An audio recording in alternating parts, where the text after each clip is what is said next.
how much fluff is there in the budget? Can you save 30% or more? What can you do to reduce the cost of public schools? Okay, that's two different questions. So let me talk about the fluff in the budget. Until we get in there, we don't really know, but I will tell you what I have pledged to do, and I've said this very publicly. I will open up this government. I don't think these are mean people or anything like that. I think they're probably doing the right thing, but I think they run a closed, arrogant government, and I am going to open up the budget. I will have quarterly department head budget reviews open to the public, so you can see how the money is being spent. That alone, anybody who's ever done that in a business or any other organization understands you're going to see a lot of stuff right there. I do think there's at least 10%. 30% I can't promise. I do think there's at least 10% in there, if not more, and frankly I pledge that if I cannot cut 10% out of this non-public safety budget in 3 years, I won't run for re-election. And that sounds very politician-ish, which is not really my style, but the fact is anybody who knows me knows I mean that. As far as the schools, that's the bullet time. One thing we need to do is we need to get these school board elections moved to November and out of the primary season.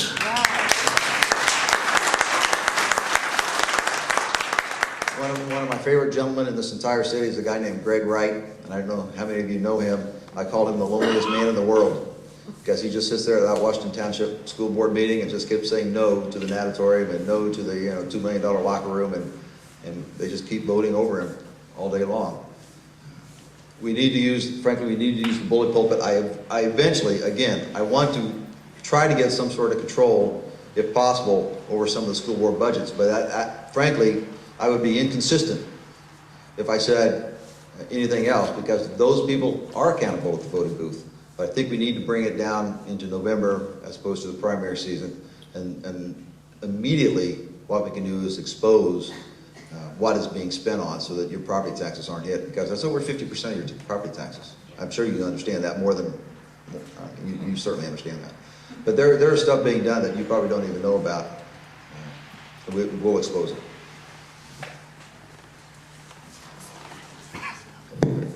How do you intend to work with the City County Council to cut costs and thwart future tax increases?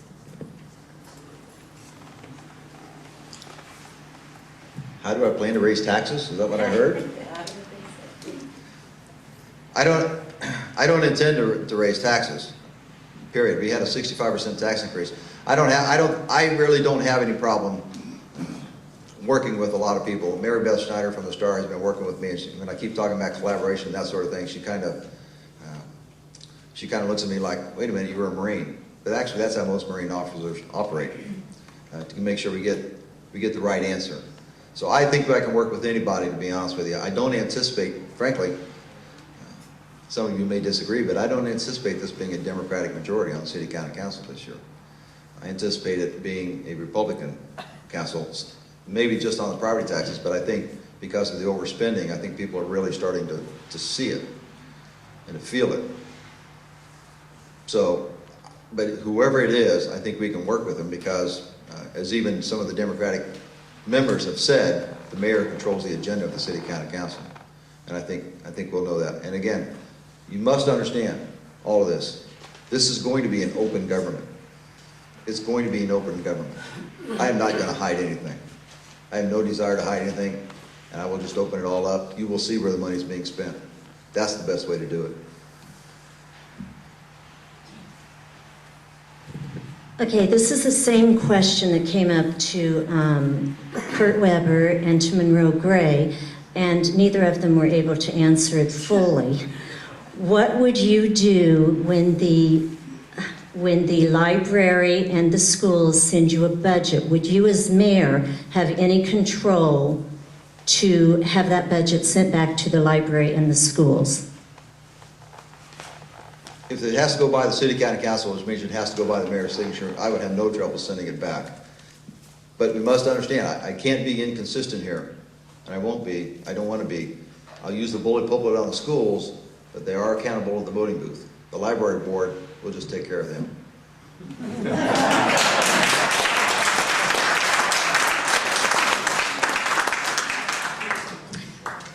if the Indianapolis Metropolitan Police is no longer under the control of the mayor, then why does the mayor control the budget?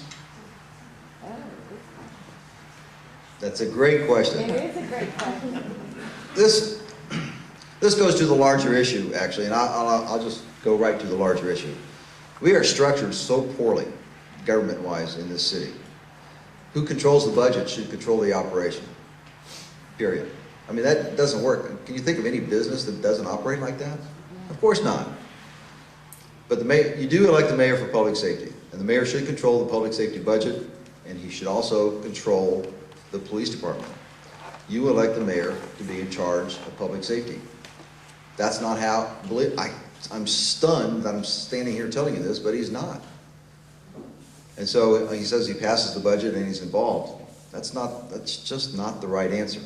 That is not the right answer.